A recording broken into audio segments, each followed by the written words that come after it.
Si ignoras lo que ocurrió antes de que nacieras, siempre serás un niño. Cicerón. Una hora con la historia, un nuevo enfoque del pasado deshaciendo mitos, con Pío Moa. Pues estamos en Una hora con la historia, estamos con don Pío Moa, seguimos hablando de la historia criminal del Partido Socialista. Don Pío, muy buenas tardes. Hola, buenas tardes.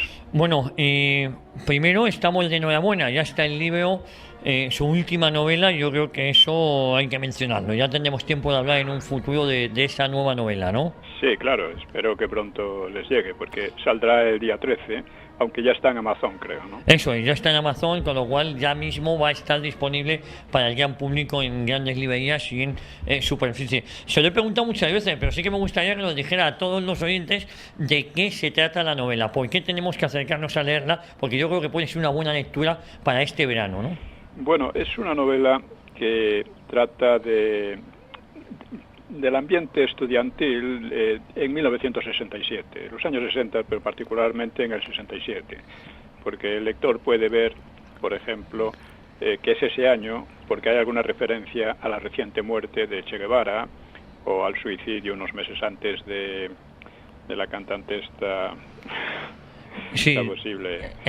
Esta que escribió Gracias a la vida. Sí, sí, que me ha dado tanto. Sí, Violeta Parra. Violeta Parra, sí, sí, sí. La memoria ya. No. Es que la memoria se ve que con la edad se pierde, ¿no? Mucha memoria. No, y sobre todo los que tenemos muchos datos en la cabeza, a mí cada vez me cuesta más. Sí, cuando hay que manejar muchos datos es tremendo. Bueno, el caso es que, por eso, entonces la novela se desarrolla en una sola jornada, con 4 estudiantes de distinta edad que se desarrolla entre la salida y la puesta del sol, y a partir de una discusión que tienen en un bar que existe, se llama Brasiliana, y es un bar muy pequeño, ¿no? Y allí están discutiendo mientras desayunan, pues de lo divino y lo humano, sobre todo del sentido de la vida y tal, disparatando mucho, bromeando, hay de todo, ¿no? Pero, sin embargo, esta conversación va un poco a orientar el desarrollo de la jornada para cada uno. En fin, y termina con la puesta de sol. Bueno, pues no vamos a destripar la novela. Yo, que he leído... bueno, usted tiene 2 novelas, yo he leído una de ellas, Sonaron golpes seguidos a la puerta, es decir, que me pareció magnífica, con lo cual yo le animo a seguir escribiendo novelas. Sí, bueno, la verdad es que casi todo el mundo piensa que un historiador no puede escribir buenas novelas y que un novelista no puede escribir buena historia, pero hay excepciones. En este caso, casi todas las críticas han sido muy buenas. Muy buenas, estoy seguro. Don Pío, tenemos, antes de meternos en materia, hoy vamos a hablar sobre cómo el PSOE le da todo el poder a Stalin, pero ¿podemos poner algo de relieve de esta semana en su blog? Sí, bueno, en el blog trato, como siempre, de muchos temas, ¿no? Hay que recordar lo que es este mismo programa. Una hora con la historia es un programa directamente contra la ley liberticida y delictiva de la memoria histórica, y procede del taller de ideas, o think tank, como lo llaman también, siglo XXI, que estaba pensado para abordar las grandes cuestiones que nos presenta este siglo, interna y externamente, o sea, dentro y fuera de España, y un poco como el Instituto Elcano, pero en dirección contraria. Naturalmente la competencia es imposible, ¿no? El Elcano, que se podría llamar Francis Drake, pues es una agencia estratégica e intelectual de Londres en Madrid. Dispone de una financiación y apoyos gigantescos, mientras que nuestro taller de ideas solo tiene el de las personas que sientan un compromiso y subsiste a duras penas con un único programa, que es este de historia. Por eso, para asegurar al menos este pequeño ariete, estamos en la campaña de 300 por 10, es decir, 300 oyentes que donen 10 euros cada mes a una cuenta, que ya le hemos dicho varias veces, ¿no? Y ni siquiera puede hablarse aquí de David contra Goliat, porque la onda de este David tiene poco alcance, pero es posible que llegue a más si más gente ve la importancia de su acción. Y, por ejemplo, una labor muy sencilla de hacer es difundir sus enlaces, sus vínculos en las redes sociales y hacer pequeños comentarios. Pero bueno, quiero hablar de otro aspecto, porque como digo, es un programa contra la ley de memoria histórica. Entonces, es necesario ver por qué surge esta ley. Cuando se publicó Los mitos de la guerra civil, pues tuvo un éxito, una difusión extraordinaria y además muy inesperada en España. Y eso era cuando parecían haberse impuesto casi absolutamente las versiones políticamente correctas basadas en la propaganda comunista. Es cierto, o sea, su publicación pues desconcertó a izquierdas y a unas derechas que ya habían asumido las versiones correctas, entre comillas, ¿no? Claro está, había otras versiones, pero habían conseguido marginarlas por completo. Pero el éxito de este libro, el éxito les alarmó mucho. Y el resultado fue un boicot a los mitos de la guerra civil, incluso más eficaz en la prensa y el partido de derecha, el PP. O sea, la prensa de derechas dejé de existir para ella, ¿no? Sí, sí, así fue. Los de izquierda, no, de vez en cuando me atacaban, pero esto es como si no existiera. Bueno, y el historiador useño Stanley Payne, pues lo expresó así. Dice, el asunto principal no es que Moa sea correcto en todos los temas que aborda. Eso no puede decirse de ningún historiador, y por lo que a mí respecta, discrepo de varias de sus tesis. Lo fundamental es más bien que su obra es crítica, innovadora, e introduce un chorro de aire fresco en una zona vital de la historiografía contemporánea española, anquilosada desde hace mucho tiempo en angostas monografías formulistas, vetustos estereotipos y una corrección política determinante desde hace mucho tiempo. Quienes discrepen de Moa necesitan enfrentarse a su obra seriamente y demostrar su desacuerdo en términos de una investigación histórica y un análisis serio que retome los temas cruciales en vez de dedicarse a eliminar su obra por medio de censura de silencio o de diatribas denunciatorias más propias de la Unión Soviética que de la España democrática. Esto decía Stanley Payne. Y lógicamente nadie le hizo caso. Es verdad. La llamada corrección política es una plaga que ha hecho enorme daño intelectual y a las libertades. Digo esto porque parece que se va a traducir por fin al francés. Bueno. Ese daño lo he experimentado en Inglaterra, donde no ha habido modo de traducir este libro, y por supuesto también en Francia, donde fue anunciada por la editorial Talandier, que es una editorial muy prestigiosa, pero que luego la editorial no cumplió su propio anuncio. Hizo el anuncio, en este otoño va a salir el libro. No salió y ni dio ninguna explicación al respecto. Yo sospecho que empezaron a traducirlo, lo vieron y se asustaron. Dice, esto no puede ser. Recuerdo una entrevista que me hicieron para una revista cultural francesa y que no llegó a salir porque el director opinó que era demasiado pronto para decir ciertas cosas. Pronto, 70 años después de aquella guerra. O sea, pueden pasar otros 700. Ahora llevamos más de 80 y tampoco sigue saliendo, ¿eh? Exactamente. Sí. ¿No? Pero en España la situación es mucho peor. O sea, el éxito de este libro y otros que siguieron, pues preocupó muy seriamente a los partidos de izquierda y a sus mandarines intelectuales.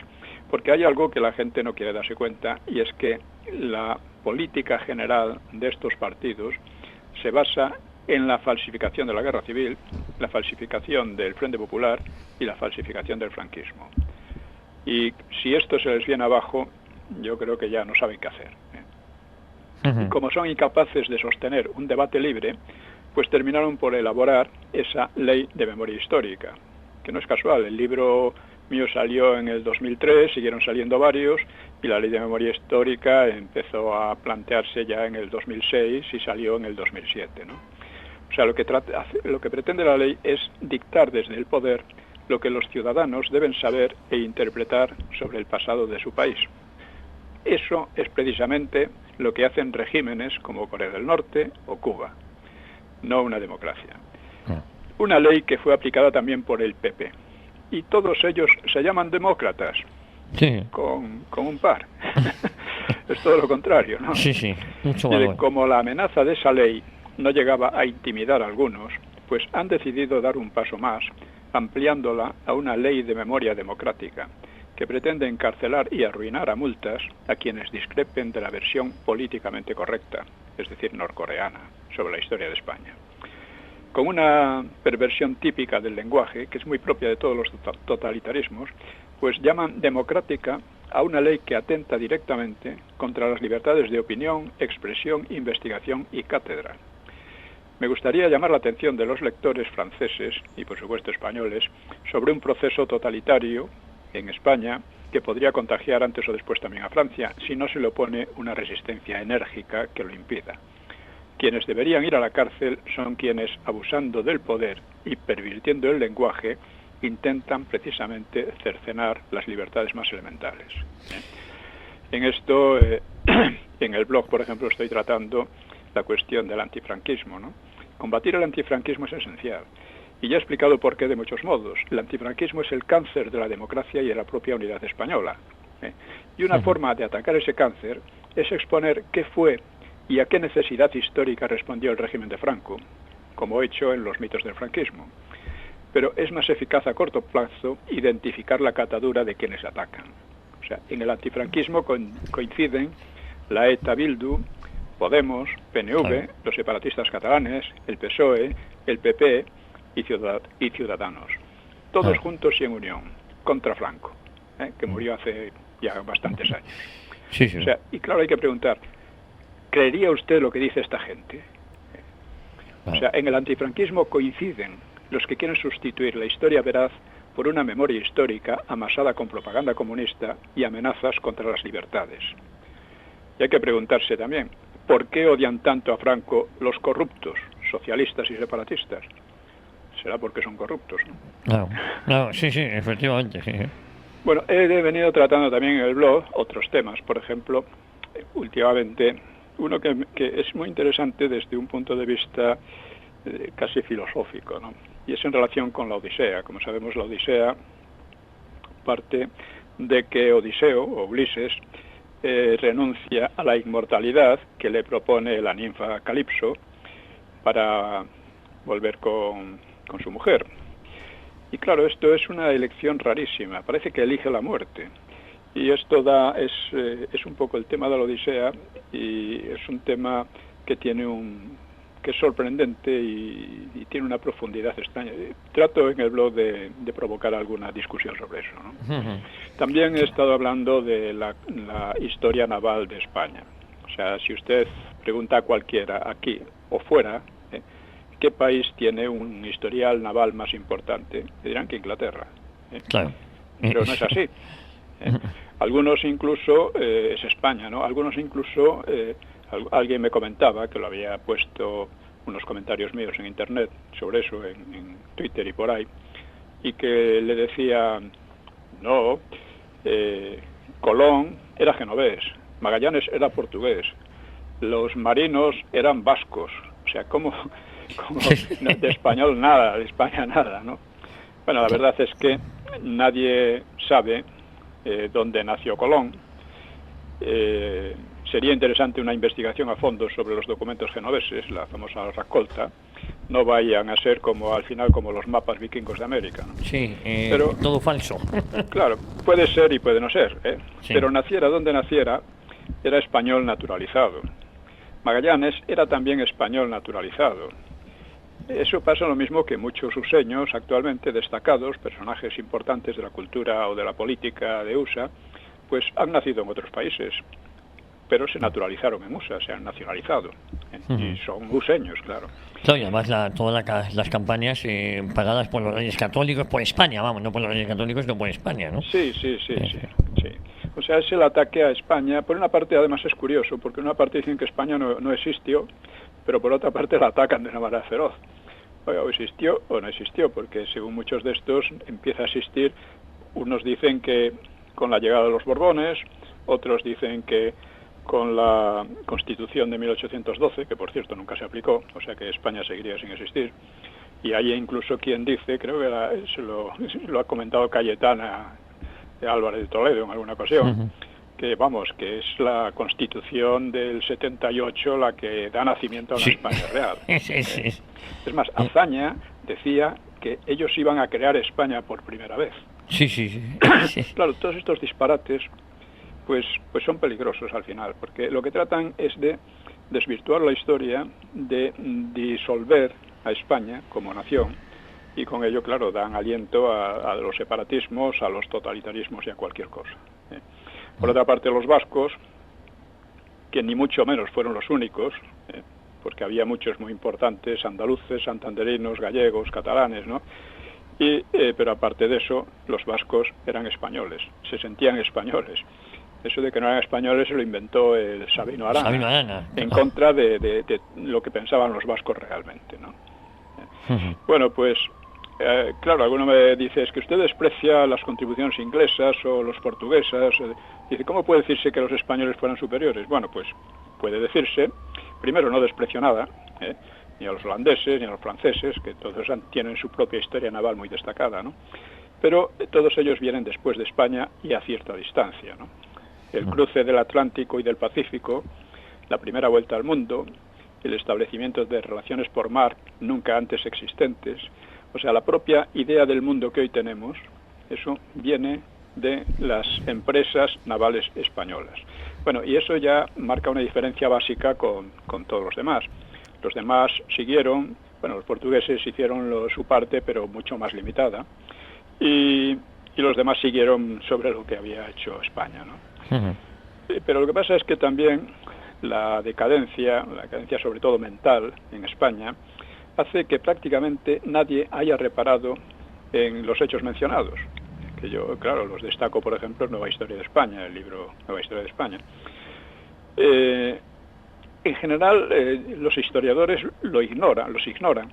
Por supuesto, saben que España hizo esto, lo otro y de más allá, pero no le dan la visión, la valoración global que realmente supone. Es decir, cruzar los océanos, hay que tradicionalmente durante milenios la navegación se hacía pues cerca de la costa o entre tierras bastante próximas, ¿no?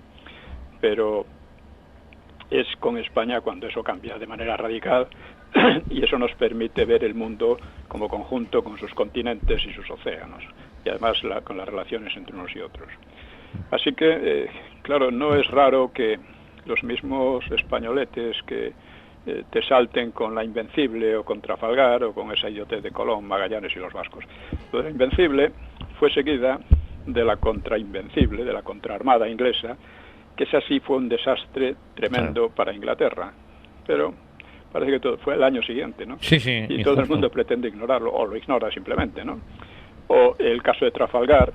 El gran problema de Trafalgar no fue la derrota en sí. Por supuesto, España sufrió algunas derrotas y también algunas victorias, ¿no? Fue el hecho de que durante bastantes decenios después de Trafalgar no se fabricó en España ningún barco. O sea, esa fue la verdadera derrota de Trafalgar. El hecho de que, España quedó ya barrida por completo como potencia naval. Y parece que la gente se piensa que como aquello que quedó barrida, pues ya siempre ha sido así. Eso es. Y claro, ya digo, por una parte no existía España, pero por otra hay que decir que no existió. Bueno, ¿cómo puede decirse que no existió? Pues porque existió, claro. En fin, estamos en esta degradación de la historia que en gran parte afecta, claro, a la universidad. Y quiero insistir en esto porque una universidad que acepta cosas como la Ley de Memoria Histórica es una universidad miserable. Eso es.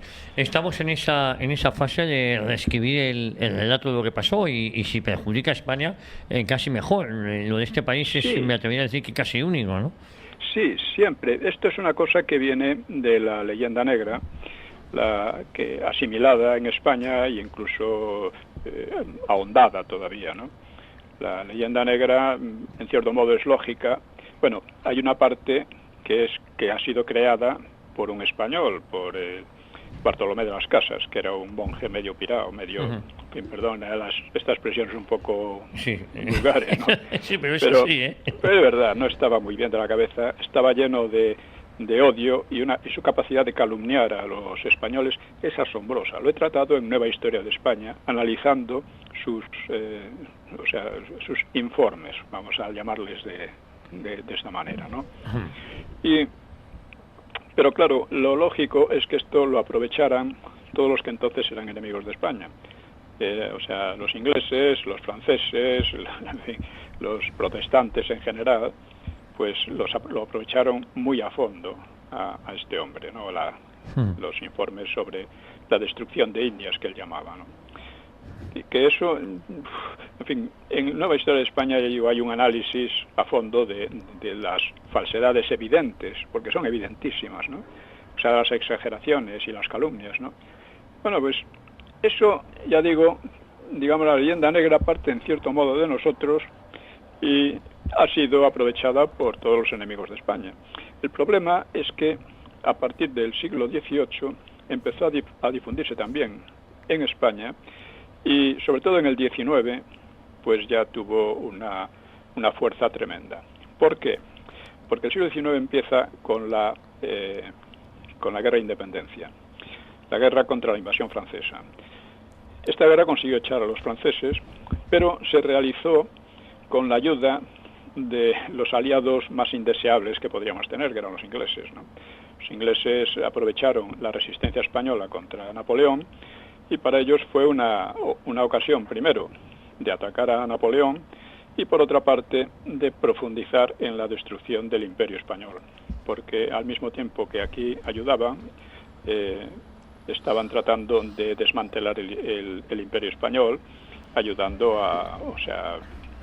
intrigando con los independentistas, que generalmente eran masones, y la masonería, como decía Franco, ha desempeñado un gran papel a favor del Imperio británico, y la masonería española ha jugado un gran papel también a favor del Imperio británico. Claro.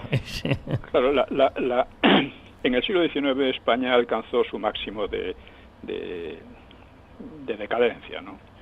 Y en parte todavía no hemos salido de ahí. Y es necesario, muy necesario, atacar la ley de memoria histórica, la tengo un poco en la cabeza, pero que es parte de la leyenda negra. La ley de memoria histórica es parte de la leyenda negra. Y en fin, yo creo que con esto podemos ir al tema principal, que hoy nos ocupa, ¿no? Que hoy nos ocupa y que es...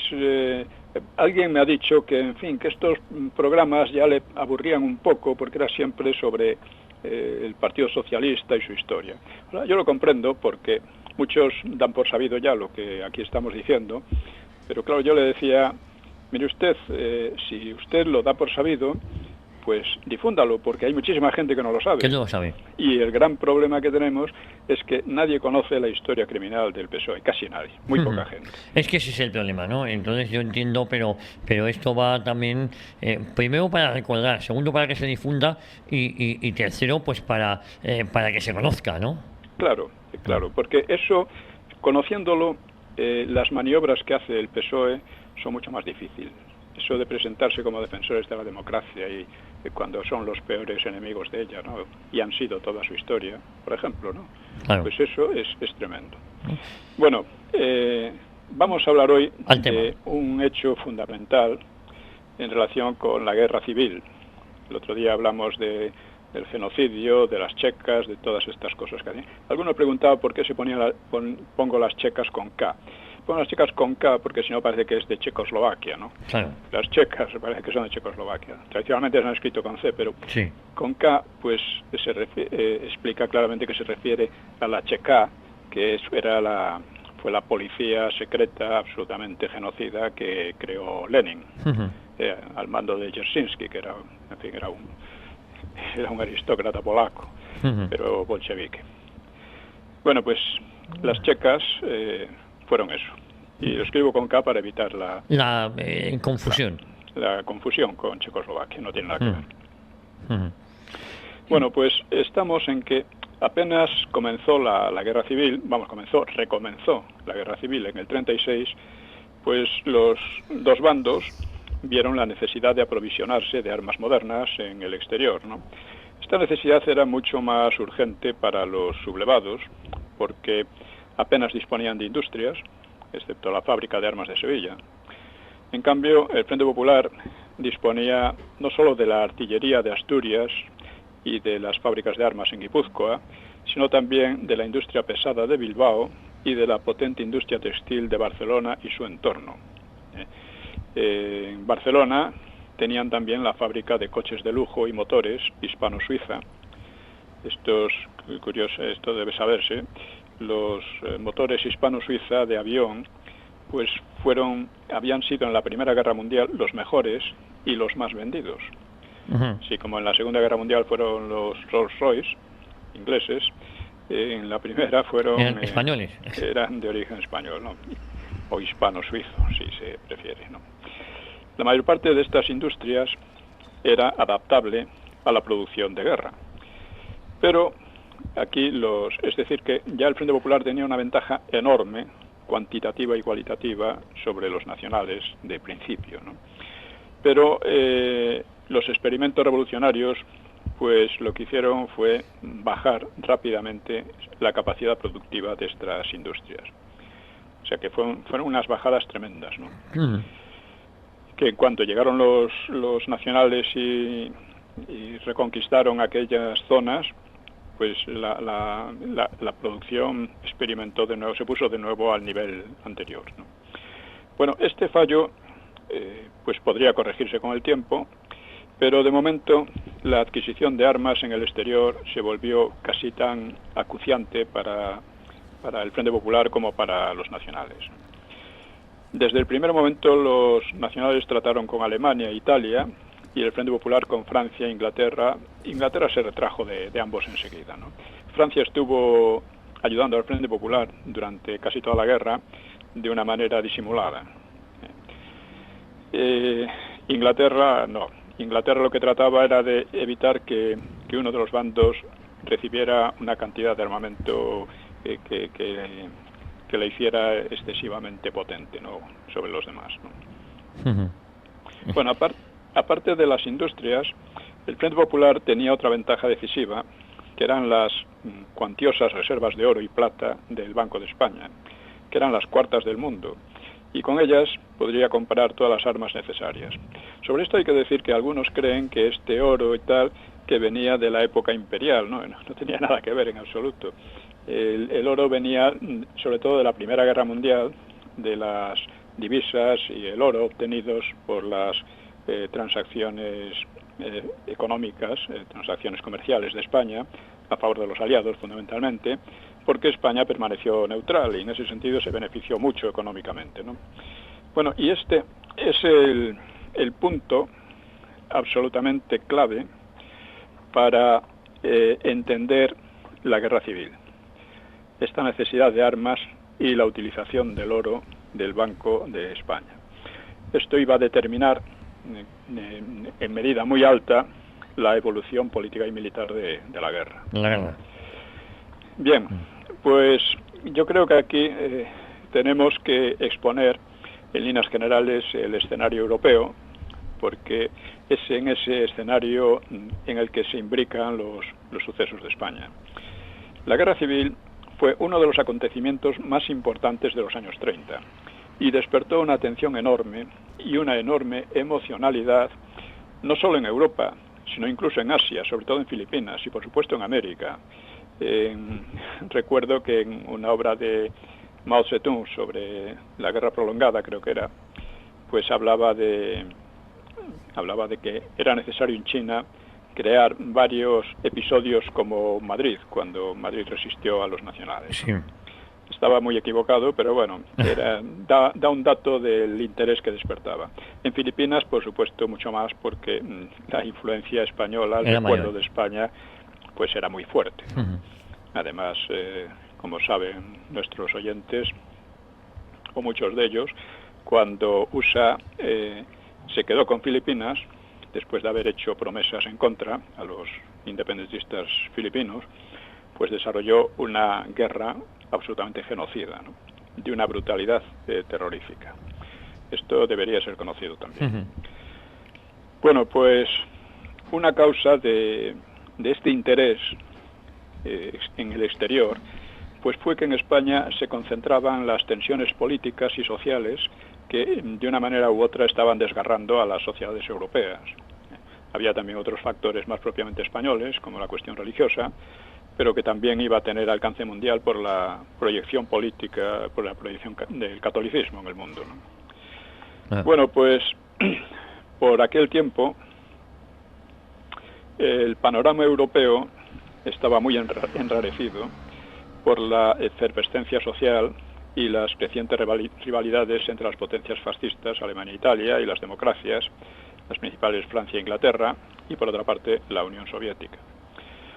En cuanto a la efervescencia social, había un descontento generalizado, sobre todo a partir de la Gran Depresión, del crack de la bolsa de Nueva York en 1929, que no conseguía la economía ponerse en marcha en casi ningún sitio, ¿no? Cada uno de estos tres grupos, los fascistas, las democracias y la Unión Soviética, pues entendió la guerra de España de modo diferente. Francia e Inglaterra, con USA al fondo, deseaban sobre todo mantener el sistema europeo salido de la Primera Guerra Mundial, que claro les favorecía, y por ello trataron de limitar el incendio español a la propia España y evitar su extensión más allá de los Pirineos. En Francia, por ejemplo, tenían mucho temor de que también allí hubiese guerra civil, porque la guerra de España desató en Francia unas emociones políticas tremendas que muchos decían que, de hecho, se hablaba de guerra civil entre los que querían intervenir en España y los que querían mantenerse al margen. Al margen. Claro. Esta fue una de las razones por las que Francia firmó la no intervención. La firmaron todos, pero luego la cumplieron o no ya era otra cosa. Pero la aplicó en general, ¿no? Con muchas deficiencias, ¿no? Uh-huh. Bueno, por lo demás, el Frente Popular, sobre todo Londres, no lo consideraba una democracia con la que solidarizarse, porque la revolución que había ocurrido, pues era imposible ocultarla, ¿no? Italia y Alemania trataban de ampliar su influencia exterior y de neutralizar los avances comunistas, por lo que pronto decidieron respaldar a los nacionales, aún a riesgo de perder sus préstamos si estos eran vencidos. O sea, en aquellos momentos parecía que los únicos que podían ganar era el Frente Popular, porque tenía todo. Materialmente lo tenía todo. Y los soviéticos, es muy importante entender la estrategia de Stalin, ¿no? Stalin había dicho en el Congreso del Partido Comunista de la Unión Soviética anterior que estaba muy próxima otra gran guerra imperialista. Guerra imperialista llamaban a la Primera Guerra Mundial y pensaban que una segunda estaba a punto de estallar, en lo cual tenían bastante razón. Y claro, para ellos lo fundamental era evitar que esa guerra estallase entre Alemania y la Unión Soviética, y en cambio les convenía mucho que estallase entre las democracias y los fascismos. No. Esto tenía mucha importancia porque si empezaba por el este, en la frontera soviética, pues el sistema soviético podía resultar aplastado, mientras que si ocurría en el oeste, Moscú quedaría como árbitro y como máximo beneficiario de la lucha, mientras los otros se destruían entre ellos, ¿no? Un poco al estilo de la Primera Guerra Mundial. Por lo tanto, los soviéticos vieron en la guerra de España una oportunidad doble para crear aquí un régimen muy parecido al suyo, que además era eso uno de sus objetivos principales, y para que se enzarzasen Francia e Inglaterra por una parte y Alemania e Italia por otro, en beneficio final, claro está, del comunismo. Por ello, su política hacia España consistió en presentar al Frente Popular como una democracia normal, con derecho a la solidaridad de Francia e Inglaterra frente a un ataque fascista. Así lo presentaban de manera sistemática. En realidad, su ayuda al Frente Popular trataba de mantener la lucha a fin de terminar comprometiendo a Londres y a París, y al mismo tiempo, ya digo, reforzaba su influencia comunista en España, ¿no? Bueno, pues esta estrategia soviética tiene un interés especial para entender lo que pasó a continuación. O sea,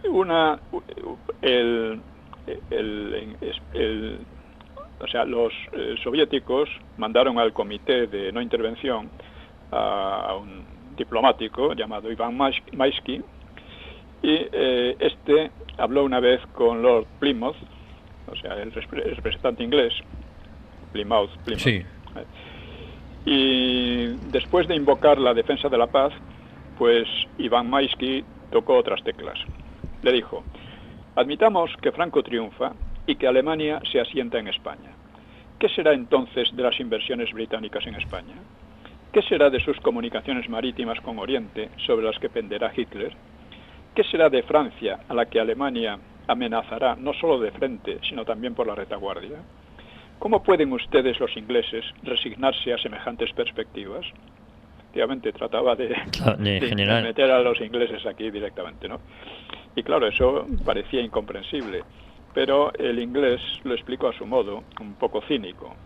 Le dijo: cualquiera que sea el desenlace de la guerra, España saldrá de ella completamente arruinada. Necesitará dinero para restaurar su economía. ¿Y de dónde podrá recibirlo? En todo caso, ni de Alemania ni de Italia, que no lo tienen. La España arruinada puede encontrar dinero solo en Londres, y entonces llegará nuestra hora. Sabremos ponernos de acuerdo con ese futuro gobierno de España sobre todo lo que necesitemos: compensaciones financieras, garantías políticas y militares. No, nuestros intereses no sufrirán cualquiera que sea el desenlace de la guerra. Esto es muy interesante. Muy interesante, además, marca un poquito la línea del pensamiento de lo que ellos esperaban, ¿no? Claro, cada uno luchaba por sus intereses, esto es normal, pero hay que entender cuáles eran esos intereses, ¿no? Claro. Bueno, el Kremlin insistía oficialmente en que su intervención no perseguía objetivos políticos en España, sino que lo único que quería era impedir que la potencia francesa se debilitase. Y Azaña comentaba mordazmente: dice, lo chusco del caso es que a la situación militar de Francia le sale un protector benévolo, porque Francia se conduce como si la posible debilitación le importase menos. O sea, parecía que a los soviéticos le importaba más que a los franceses que la debilidad en que podía quedar Francia, ¿no? Bueno, de acuerdo con sus intereses, pues las democracias decretaron la no intervención, consiguiendo que la firmasen todas las potencias europeas, incluidas las fascistas y la Unión Soviética. El acuerdo prohibía cualquier injerencia en los asuntos españoles y la explotación, reexportación o tránsito a España de cualquier clase de armas o material de guerra. Sin embargo, los intereses claramente contrarios de Stalin, Hitler y Mussolini iban a romper en la práctica el acuerdo, pretextando sus infracciones mutuas. Cada uno se pretextaba las infracciones del otro, ¿no? Las infracciones empezaron por la propia Francia, por otra parte, ¿no? Sí. Y Londres trataba de conseguir un equilibrio entre los suministros de unos y de otros. Entre otras cosas porque, mira, si la guerra se prolongaba y España salía más arruinada, hay que suponerlo, ¿no? Claro, ese es el objetivo, vamos. Bueno, conviene, no sé si nos queda mucho tiempo. Nos quedan justo 15 minutos. ¿15 minutos? Sí. Bien, entonces está bien. Conviene explicar también cómo se había llegado a esta situación. La Primera Guerra Mundial, del 14 al 18, se había librado entre potencias básicamente liberales y parlamentarias, y de ahí que el liberalismo entrase en una crisis moral y política aguda en toda Europa.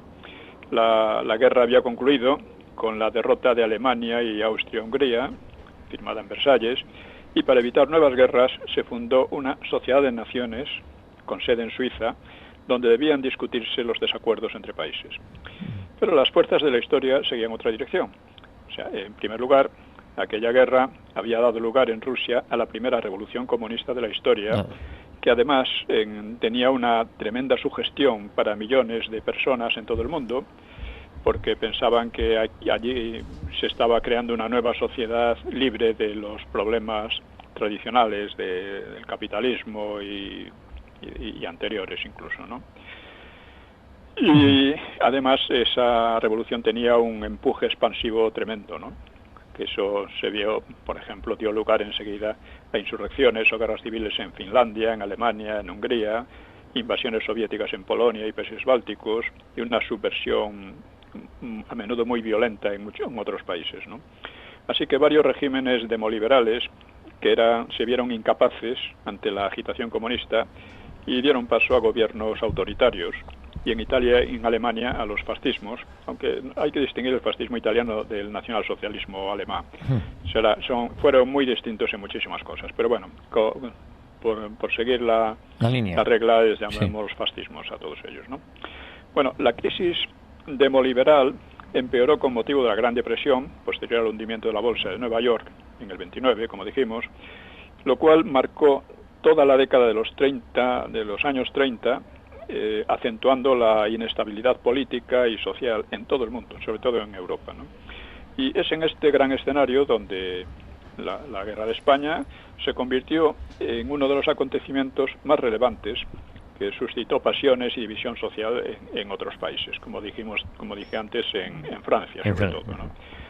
Que estaba sometido a unas tendencias políticas pues muy fuertes, ¿no? Bueno, en esas circunstancias era en las que tenían que obrar tanto las izquierdas como los nacionales en la forzosa competición por la compra de armas, ¿no? Esto era un aspecto muy relevante en la estrategia de cada uno. Pues los nacionales iban a demostrar más habilidad porque obtenían suministros con muy pocos fondos económicos, los obtenían a préstamo y los obtenían sobre la esperanza de una victoria que que durante bastante tiempo no estaba nada clara, ¿eh? Claro. Por parte del Frente Popular, pues Largo Caballero, Prieto y el ministro de Hacienda, Negrín, decidieron enviar el grueso del oro a Moscú. Porque Stalin no lo aceptó como garantía de préstamos, sino que impuso su consumo directo, aunque no está claro si el envío del oro fue pedido por los soviéticos o fue una iniciativa propia del Frente Popular, en este caso de los ministros del PSOE, Largo, Prieto y Negrín. Bueno, pues la cuestión del oro ha motivado muchos desacuerdos entre historiadores, pero hoy son evidentes 3 puntos. Primero, su entrega fue irregular o ilegal, a menos que se considere legal una operación clandestina a espaldas del presidente Azaña y del resto del gobierno y en contravención de la ley bancaria. De esta operación, pues se arrepintieron al cabo de un tiempo Prieto y Largo Caballero. Pero participaron en ella. Sí, colaboraron en ese expolio, ¿no? En segundo lugar, el sistema financiero soviético era opaco, no tenía las garantías normales en el mundo capitalista, vamos a llamarlo así, y una vez llegado allí el oro, pues no había posibilidad de rescate o de devolución, ¿no? Fue una decisión irreversible. Y lo más importante de todo esto es que Stalin se convertía en amo de los destinos del bando del Frente Popular Español, porque de él iban a depender la entrega de armas y otras muchas cosas, por supuesto, ¿no? Sobre la base de la entrega de armas, la política de Stalin a través del Partido Comunista fue cobrando una importancia determinante, ¿no?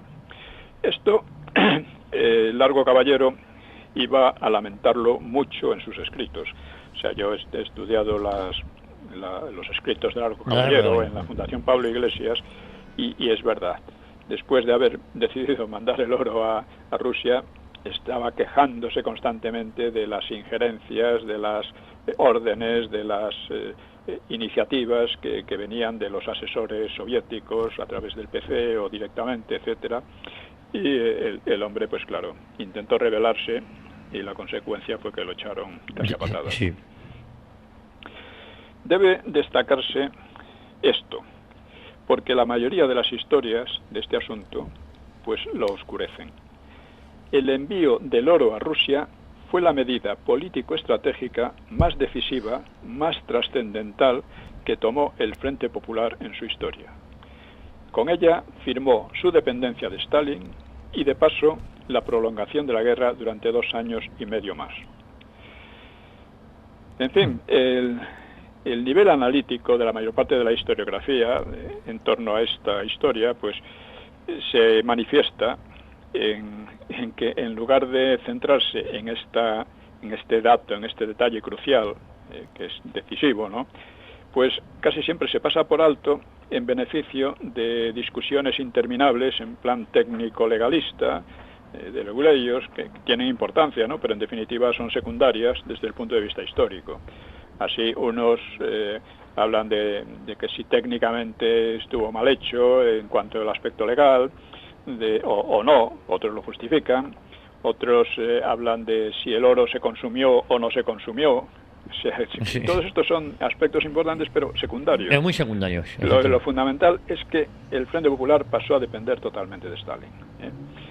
Largo Caballero, hay que entender también por qué se envió el oro a Rusia y en aquellas condiciones. Bueno, Largo Caballero arguía que la no intervención le obligaba a ello, pese a que una parte importante del oro se negoció en Francia, también fueron a Francia más de 100 toneladas, y la plata se negoció en USA. Y en sus recuerdos, él afirma que ni en Inglaterra ni en Francia podía confiar el Frente Popular. Lo cual en parte era cierto, porque el Frente Popular era un régimen revolucionario que había acabado con la legalidad republicana y que vamos, no tenía nada que ver con una democracia tal como se la suele concebir. Pero en cambio, no podían confiar en Inglaterra ni en Francia, pero sí en Stalin.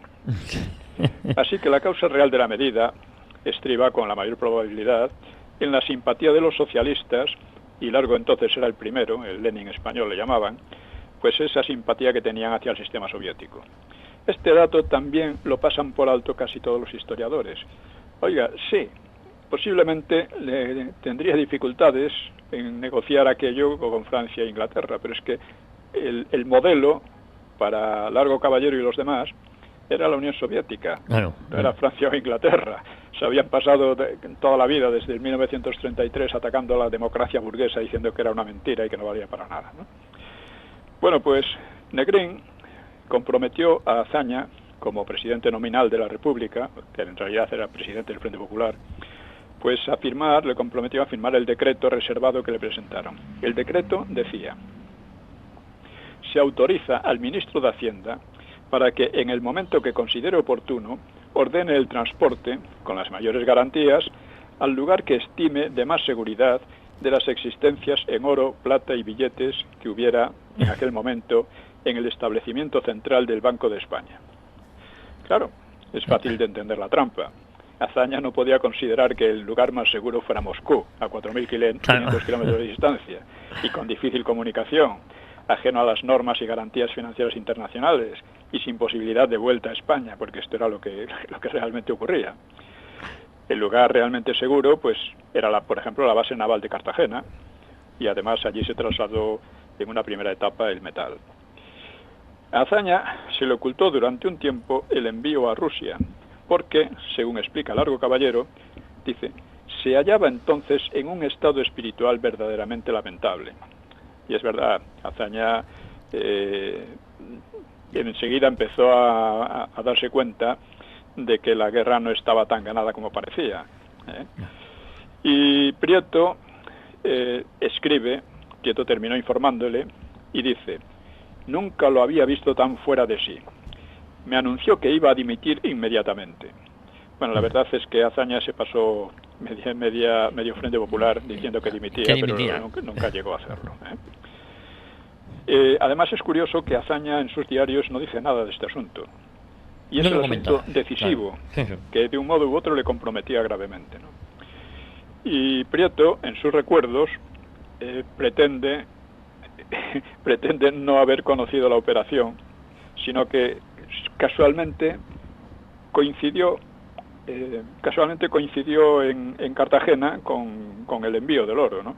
Claro, esto no es posible, es completamente falso. Prieto era el ministro de la Marina y del Aire, o sea que era necesaria absolutamente su colaboración para enviarlo a Moscú. Pero en fin, cada uno quería sacudirse las pulgas, ¿no? En cambio, Prieto sí señala algo que es importante, que los responsables de todo ello no fueron los comunistas, fueron los jefes de su propio partido, el PSOE. Claro. Esto lo señala Prieto, y es una cosa de la que tenemos que avergonzarnos, mucho más que avergonzarse, por supuesto, pero es eso, que la dependencia radical de Stalin, que se firmó con aquel oro, pues provino de los socialistas, del Lenin español y sobre todo de Negrín, que fue el principal instrumentador de todo el asunto. Largo Caballero y luego Prieto se dieron cuenta de esta dependencia, pero pensaron que tenía vuelta atrás. Negrín, que era mucho más inteligente, se dio cuenta que no había vuelta atrás, que había que aceptar las cosas así, y por eso fue el que sucedió a Largo Caballero a la cabeza del gobierno hasta el final de la guerra. Porque era el más inteligente. Prieto, que terminó oponiéndose y buscando la intervención de Inglaterra, pues fue despedido también. Hay un telegrama del embajador en Moscú, se llama Marcelino Pascua, que recomendaba a Madrid el máximo secreto sobre la operación. Decía: por las repercusiones dañosas que su publicidad acarrearía a los gobiernos implicados, y pedía que solo se informase de la llegada del oro a Negrín y a Largo Caballero. Este seguramente estaba transmitiendo instrucciones del Kremlin, porque es muy improbable que un simple embajador se permitiera dar tales instrucciones al gobierno. El traslado del oro a la Unión Soviética se realizó en octubre del 36 y se tradujo en remesas de aviones, tanques y artillería soviéticos de calidad superior por entonces a los alemanes e italianos. Y con ellos venían especialistas y asesores que iban a influir mucho en el curso de la guerra. Hay que decir que en el bando nacional ni Hitler ni Mussolini tuvieron nunca una autoridad ni remotamente parecida a la de Stalin. Claro. O sea, era Franco el que decidía sobre todo esto, y a veces con mucho cabreo de los otros, ¿no? Y al mismo tiempo, Largo Caballero, de acuerdo con los comunistas, impulsaba la integración regular de las milicias y la creación de brigadas mixtas concebidas como pequeñas divisiones capaces de operar con autonomía. Y empezaron a llegar las brigadas internacionales reclutadas por la Comintern en numerosos países entre comunistas e izquierdistas, ¿no? Y con estos cambios radicales en el Frente Popular, las tropas nacionales pues fracasaron en el asalto a Madrid. Se encontraron con una desagradable sorpresa. Es decir, esto toca otro tema, y el que muchos dicen que si la Unión Soviética había traicionado a España. Bueno, aquí la cuestión era si traicionaba al Frente Popular o no. Y no lo traicionó en absoluto. El Frente Popular se puso a su disposición, Stalin lo orientó, le gustara o no, y lo orientó de acuerdo con eso. Y fueron los socialistas, una vez más, en su larga ristra de crímenes, de auténticos crímenes, esta historia criminal, los que llevaron a cabo esto. Gracias al oro, si hubieran ganado el Frente Popular, aquí se habría impuesto un sistema de tipo soviético. Claro. Y esa es la realidad histórica y fundamental, que no se puede perder de vista con historias particulares, que son importantes, ya digo, como si se gastó el oro o no, si hubo una estafa o no por parte de los soviéticos. Mi opinión personal es que no hubo ninguna estafa, sino que el oro se consumió, e incluso al final, cuando ya no quedaba, Stalin ordenó una remesa de armas tremenda, pero que llegó tarde, ya cuando Cataluña había caído. Lo que es importante resaltar, don Pío, y con esto nos quedan 2 minutos, es que jugó un papel más decisivo casi el PSOE que el Partido Comunista, en contra de lo que se piensa, ¿no? Sí, vamos a ver. Quien declaró la guerra en el 34 fue el PSOE, no el Partido Comunista, aunque participó, pero eran muy pocos. Quien destruyó, más participó en el fraude electoral y luego en el terror que siguió al fraude electoral de las elecciones del 36, pues fueron los socialistas. Quienes asesinaron a Calvo Sotelo fueron los socialistas, no los comunistas. Y quienes decidieron el envío del oro fueron los socialistas, no los comunistas. Ahora bien, durante la guerra los comunistas tenían una estrategia más inteligente y desde luego fueron desbordando, en parte integrando y por supuesto dirigiendo la política mucho más que los socialistas. Llegaron a tener incluso más afiliados que los socialistas durante la guerra. Pues don Pío, lo tenemos que dejar aquí, si le parece. La próxima semana continuamos y además ya tendremos ocasión de hablar de su última novela, que ya estará disponible en grandes superficies y en grandes librerías. Eso espero. Vamos a ver si es verdad, porque tenía que estar disponible hace ya 10 días o más, pero... Bueno, se ha hecho esperar, pero vamos, muchas ganas de que caiga en mis manos, ¿eh? Pues ya lo veremos. Le mando un abrazo muy fuerte, don Pío. Un abrazo para todos. Adiós. Hasta luego.